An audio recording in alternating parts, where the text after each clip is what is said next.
of honor to introduce Esther Stanford-Xosei to you all.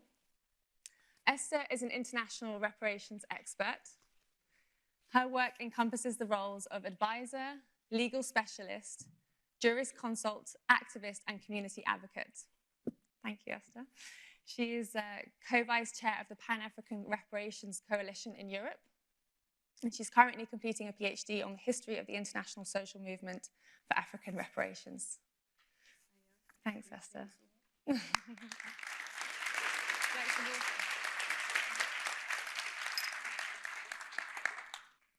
Esther, hi.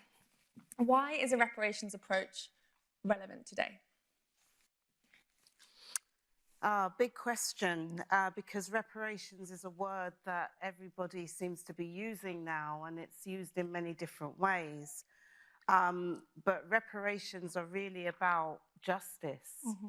And a lot of what we've been speaking about today in terms of inherited wealth and the extractive economy that has produced that inherited wealth is relevant to reparations, because it's very clear that inequality is growing, and this harm that has impacted on people is now impacting our environment. And well, it's not now, it's been the case for quite a while. And so we're really at a crisis point in terms of humanity and our direction, and we have some strong choices to make. And so for me, as a reparationist, which is a reparations campaigner, scholar, activist, who's involved in reparations movements and community building, it's important to embrace a reparations approach, but not appropriating the term as a metaphor for just anti-racism or racial equity or anything good we want to do or impact investing. It's important to really, truly overstand, as some of us would say, because we've got to look over an issue, the deep histories of reparations movements and what they are about. And reparations at their core are really about fundamental social change and transformation, systemic change, because we cannot right the wrongs of history just by throwing a few, bits of money here, there, and everywhere with some projects, good projects.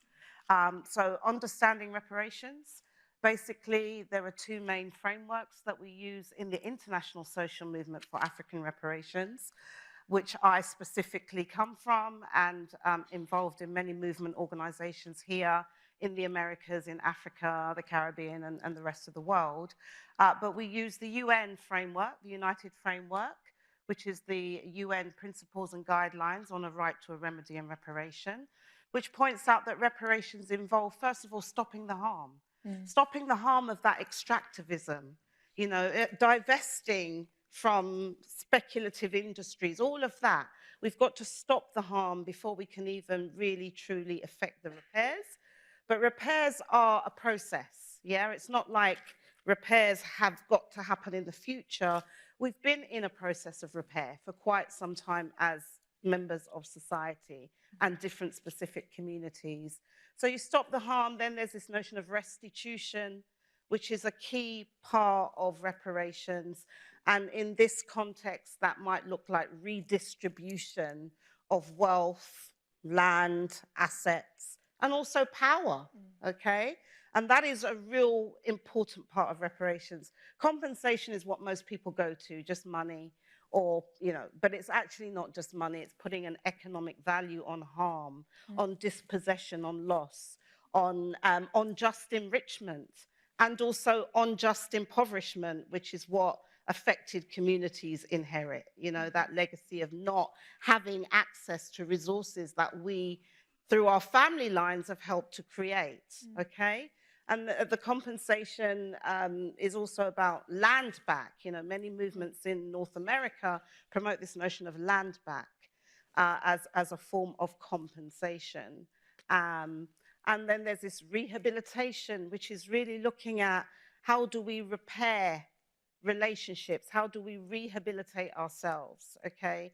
How do we transform our cultures, our value systems, how we relate to wealth, and how we kind of, get away from hoarding wealth and get back to kind of redistributing it. And then there's notions of what's called satisfaction, which is called symbolic reparations, which looks like making changes in institutions and renaming street names and pulling down statues of colonizers and things like that.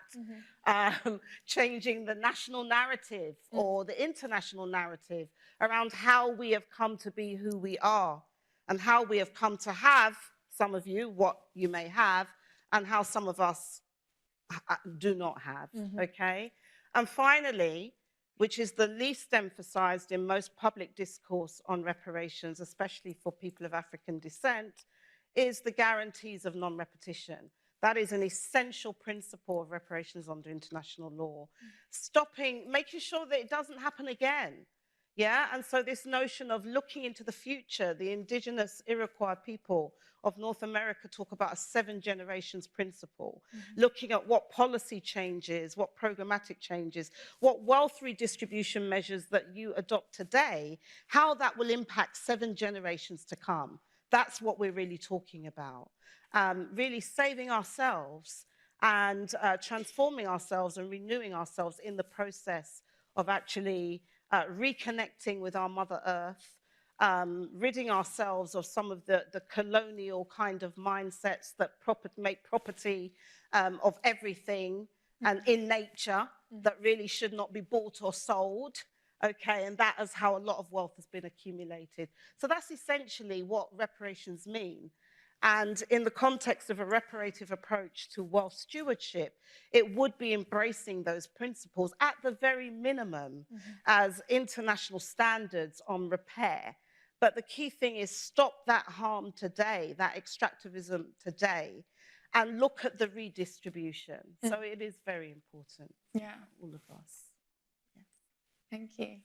So going on to the second question, how could a wealth holder approach reparations? I can take myself as an example. You mentioned the multifaceted nature of it and encompassing all of that. Do you want to share any more of what that could look like in practice? What I would say is reparations is complex, right? So even though many people want to make it simple, it is actually a very complex thing because there are so many facets and dimensions to holistic repair, as some of us prefer to use the term repair, because at the root of reparation is reparer, meaning to repair, okay?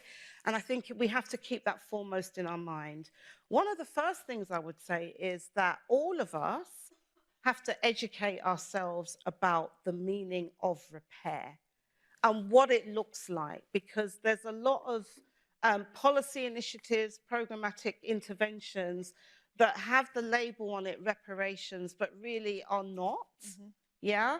Because they don't address the structural systemic harms and the roots of the crisis that we find ourselves in today. And they do not center the lives, the perspectives, the agency, the movements, the organizations, and the communities that have and continue to be impacted by wealth dispossession. We're talking about wealth stewardship and holding, but the opposite side to that is, where has that wealth come from? Who has been dispossessed in that process? So you've already spoken about resource justice, yeah? And doing that also personal or institutional or family education on where that wealth has come from. Doing research into how assets have been acquired is really important. Finding out your wealth story as much as you can find out. That's just important to know for yourself. And then I think it goes beyond that. So Resource Generation in the US, who does some of this type of work, talks about the importance of engaging in that deep learning with and about movements, as to what movements are seeking by way of transformative reparatory justice. And in international law, there is this notion of transformative reparations, which really looks at systemic change, because a lot of reparations remedies are just focused exclusively, say, on compensation. But compensation where the world economy or even the local economy stays the same. It doesn't change, the structures of power and domination, and the extractivism is not true full repair. And so that's why we can't just pick compensation as a remedy outside of the other, 5 principles on reparations in international law. So divesting, from harmful industries and reinvesting in reparative processes, regenerative economies, what communities are trying to do for themselves. Also, spending down is, if there are endowments, for instance, that are held, spending down and, spending into movements who are driving this real push for society to engage from where they're at in this transformative global justice movement of repair, that all peoples actually have a repair struggle or a campaign. And that also includes people racialized as white who've been dispossessed from land in Europe, and the commons have been privatized, yeah? And so the vision of repair is something that is very, very inclusive, but it is also very specific according to specific communities who have been impacted, and not forgetting that part of the repair is also what some of us who straddle reparations movements and environmental movements, environmental justice movements, refer to as planet repairs, which is when looking at how do we safeguard the rights of past, present, but also future generations, that we proceed from the standpoint of recognizing the nexus between reparatory justice and all that that entails, environmental justice, which includes aspects of what people today are talking about, climate justice, but also cognitive justice, because that is about the cultural shift, the different knowledges that communities have to actually addressing the situation. So many indigenous people, holistic communities, we don't see ourselves as separate from nature. So if our environment is despoiled, then we are despoiled. That impacts us, it impacts everything. Our food systems, our inability to have clean air, all the kind of illnesses that we develop as a result of that. So it is very, very holistic. And with the planet repairs, it also is about changing this mindset, this dominant, I'd have to say, capitalist mindset that is premised on pillage, conquest, extractivism, without, kind of respecting what's called today planetary boundaries of what is fair shares, in terms of what we should be utilizing, or, without having to replenish. And so because many of us come from indigenous communities where, we recognize that we are connected to everything in nature. There's a living ecosystem. Mother Earth is alive. And so even, say, traditionally in Africa, if we were hunting or we had to cut down a tree or what have you, we had to offer up prayers and invocations because there was a recognition that we were taking something, we were depleting something. And the cognitive justice dimensions are important because a lot of those knowledges were deemed to be uncivilized, pagan, fetish, as part of colonization, and were demonized, okay? But now, a lot of this earth knowledge, this earth jurisprudence is coming back into popular consciousness, especially with the growing environmental consciousness around the world. Yeah, and so it is really about moving away from this private accumulation of wealth and capital kind of extractivism in favor of, like, returning to our living in harmony with Mother Earth, which is what many Earth peoples did, including peoples racialized as white in Europe, especially many women who, quote unquote, were burned at the stakes as so-called witches because they had that knowledge that was considered to be, demonic, okay? So that's really part of it as well. So just tapping into the different ways in which repair processes are unfolding and being very, very clear to also avoid what Arundhati Roy actually refers to as NGOization of resistance, because a lot of these struggles, terms like, for instance, I've been doing this work for 22 years, and I've kind of lost 3 jobs, including a society of black lawyers, believe it or not, because I was a reparationist. Reparations are very political. And at the time, because it was very anti-systemic, it was seen as a radical. In the US at the moment, there's a term that gets used, black identity extremist. And that's how people like me were perceived, yeah? And so it's important to recognize that with that, with the pressures coming from movements and the transformation where we have been educating through praxis, critical engagement, challenging, confrontational strategies as well, some non-violent civil disobedience as well, and in some cases people engage in armed struggle and revolutionary struggle and things like that, that's still happening, then that has transformed institutions. And a lot of people, especially after Black Lives Matter and the killing of George Floyd, are now waking up to this issue that communities have been championing for decades and centuries, right? But with that, what happens is there becomes an appropriation and a co-optation of the radical kind of anti-systemic objectives of reparations movements to kind of palatable, sanitized strategies that people can take on and say, oh, we're doing a reparative approach. It's important to be mindful of that, because a lot of the time it doesn't necessarily come from a bad place, but if you're not engaging with movements, you might actually be engaging in further entrenching of the harm by taking away or overwriting the voices of affected communities, our knowledge systems, our experts, and what we truly want. And that's something to avoid. And the other thing that comes with a lot of wealth, and where there's attempts to redistribute, sometimes willy-nilly, okay, there's I don't like this term, but people use it a lot, a people of color group or a black group somewhere, we're just going to give them some money.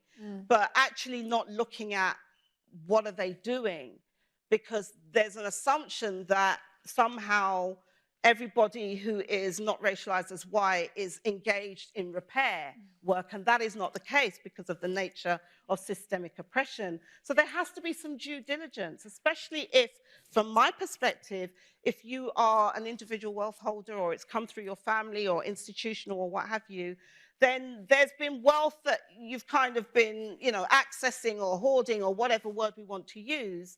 And it's important to ensure that when that does get redistributed, because consciousness is raising, that it actually goes towards reparatory means. And it goes towards the impacted communities, because sometimes wealth could be redistributed, but not to the people who generated it. And that replicates other forms of harms, competition within and between communities, racialized as non-white, who've experienced colonization, et cetera, et cetera. Yeah, thank you. So going off from that, if someone doesn't know how their wealth is connected to harm and connected to these histories of extraction, how can they connect to the reparations movement? I feel like you've kind of covered this already. Yeah. But do you want to say any more on that? Yeah, I would say, you see, even though I work internationally, I'll just stick with the UK for now. If any one of you wanted to identify or connect with the representatives of the international social movement for African reparations, it might be really difficult. It would be easier in the US, maybe in the Caribbean, much harder in Africa. And the reason for that is there's been an institutional neglect of many researchers, academics, even the corporate media, to actually report on reparations movements here in the UK. And that's deliberate in my view, because in the UK, the International Social Movement for African Reparations is not just focused on us in the UK. It's like a global movement because Britain had empire. So many of us who have come from all over the world, but we happen to live here. So it would be hard to, if you just do a basic Google search or desktop research, which is what most people would do, you're not going to find a lot of our movement organizations because they are very under-resourced. They are not NGOs. They don't have paid workers, paid staff, etc. So you really have to do some digging as to who is who. And then you have to look beyond just existing organizations that may have been created because they've got access to resources after Black Lives Matter or the killing of George Floyd or what have you. True reparations movements have intergenerational longevity. And although the organizational forms may change, you will have people within those movements who can say, these were the people who were doing this work before me. If they don't know that, then they are not authentically part of reparations movements. Yeah, because reparations movements, as I said, are long-standing. So doing some due diligence, doing the research, we have to, you know, also find out what's there, ask questions of people. You might get pointed to an academic in a university because they've written an article or a book, but then find out from them, well, who are the subjects that you have researched in order to come up with this knowledge? And that's what I would say around if somebody wanted to connect with reparations movements. Some of our movements do have, you know, websites and you know, very accessible reparations movement leaders, but you still will need to do that research on who are the key people that are coming up who have been championing reparations. And I would say for at least a 10 to 15 year period in terms of making it authentic, because then they will be grounded in movements, you know. And so when I started out, I didn't know anyone in the UK. I didn't know about the movement in the UK, which, by the way, goes back to the mid-1700s. Every generation of people of African descent in this country since 1725 has been articulating repair. Why don't we know this? Why isn't this part of standard education? And so in the movement, we have a slogan, which is education is preparation for reparations. We all have to be educated, even those of us who are part of impacted communities, because we've all been probably part of the same education system that promotes miseducation, that doesn't teach us the true history of how wealth has come to be accumulated, where it has come from, who are the communities alive today. You know, we're still here, you know. We didn't all get killed off or exterminated, even though we've gone through a genocide and ecocide as well, which is what we also advocate reparations for. And so that's what I would say. Yeah. Thank you. So we have 3 minutes remaining. Okay, great.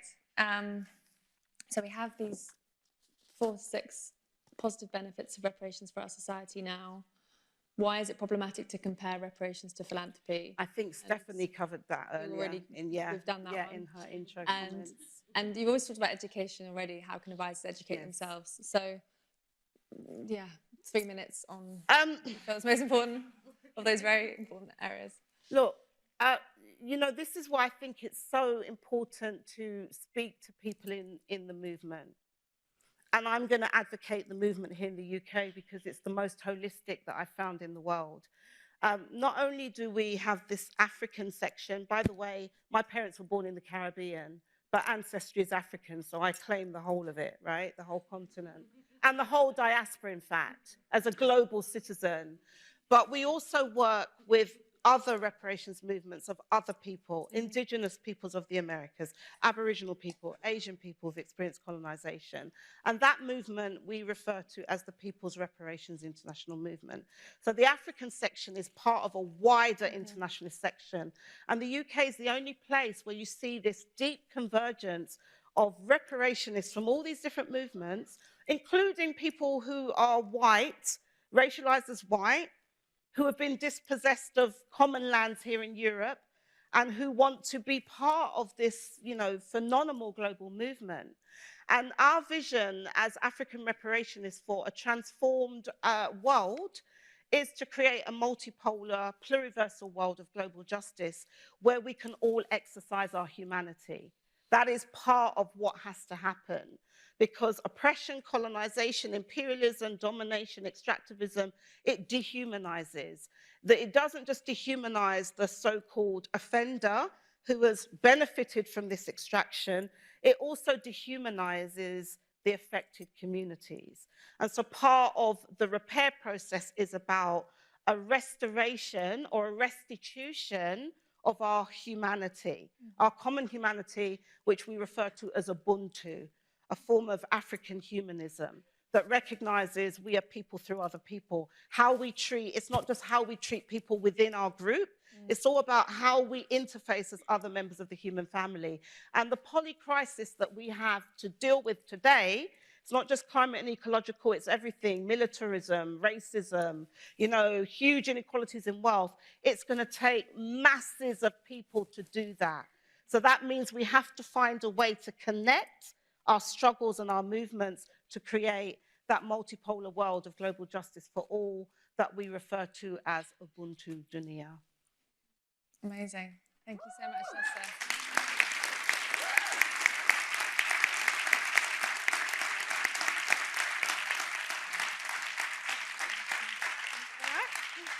Thank you so much. And I think we should all be left with that message: education is preparation for reparation. And I certainly feel like that was a real education for me, and I'm sure others in the room feel the same. So I'll just give a few moments for that to settle, because I think there were some really big messages there.